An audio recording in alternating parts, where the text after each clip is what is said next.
visi seorang muslim dalam berkegiatan ekonomi?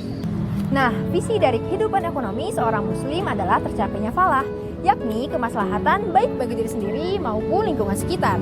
Falah juga bisa diartikan sebagai kebahagiaan, keselamatan, dan kesejahteraan. Tapi dalam konteks ekonomi Islam ini, falah diartikan sebagai kesejahteraan. Nah, untuk mencapai visi tersebut haruslah diraih berdasarkan kegiatan-kegiatan yang berlandaskan pada aturan syariah.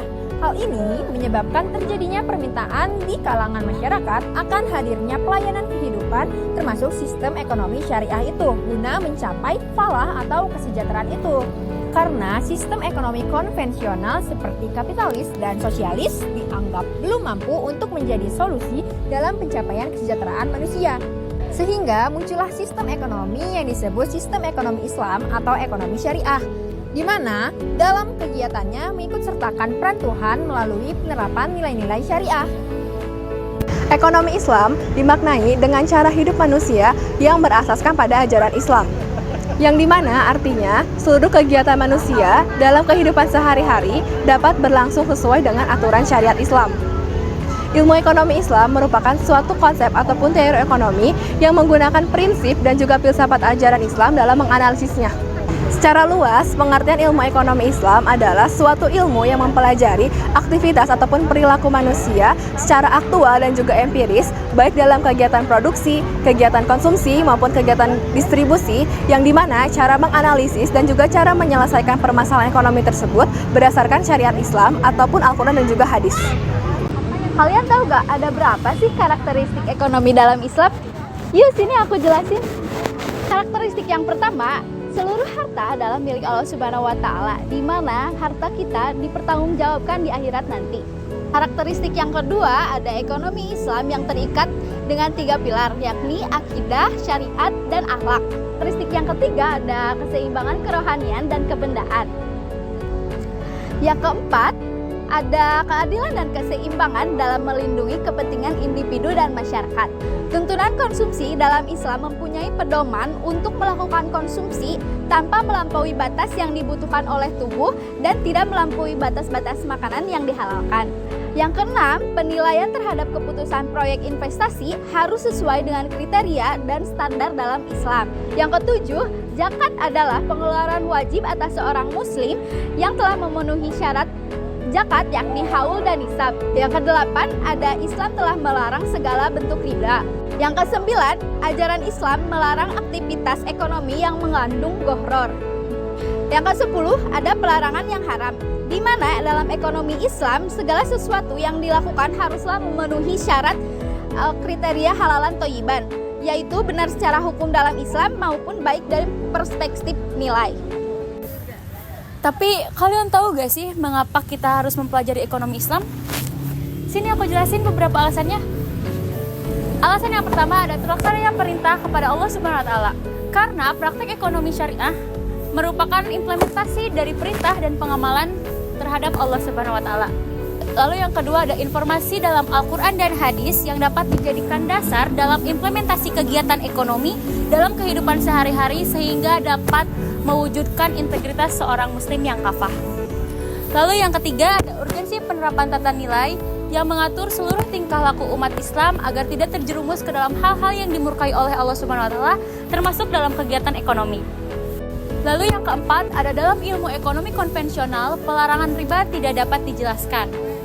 Lalu yang terakhir ada mendapat kepastian mengenai keikutsertaan umat Islam dalam pembangunan ekonomi seperti terlaksananya kegiatan ekonomi syariah melalui kegiatan lembaga keuangan maupun non-keuangan, zakat, infak, sedekah, produksi dan distribusi serta perdagangan baik dalam cakupan domestik maupun internasional.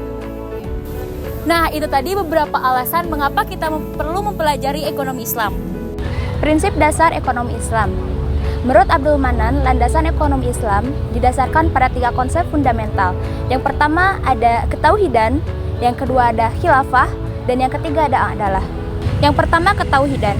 Tauhid merupakan bentuk keimanan atau pengesaan kepada Allah Subhanahu wa Ta'ala atas salah satu Tuhan yang dapat disembah. Tauhid menjadi dasar dalam semua aktivitas kehidupan manusia, baik dari ibadah, muamalah maupun muasyarah. Yang kedua, khilafah. Allah Subhanahu wa taala menciptakan manusia di muka bumi ini sebagai khalifah yang dimana tertuang dalam Al-Qur'an surat Al-Baqarah ayat 30. Yang ketiga, keadilan. Keadilan yang berkaitan dengan ekonomi Islam. Adil memiliki arti yaitu tidak melakukan penipuan, tidak melakukan kecurangan, serta tidak melakukan prestasi yang mengandung unsur kezaliman kepada orang lain ataupun kepada lingkungan.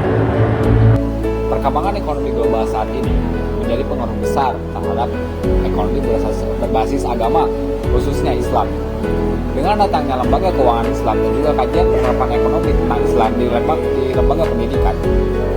Di era disruptif ini yang dipicu oleh teknologi digital mengubah struktur ekonomi dan budaya, sehingga nilai-nilai prinsip syariah sangatlah penting. Dalam Islam, kebutuhan ekonomi bukan hanya untuk memenuhi kebutuhan ekonomi saja, tapi juga untuk mencapai kebaikan bersama.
Manda, Iya, gimana?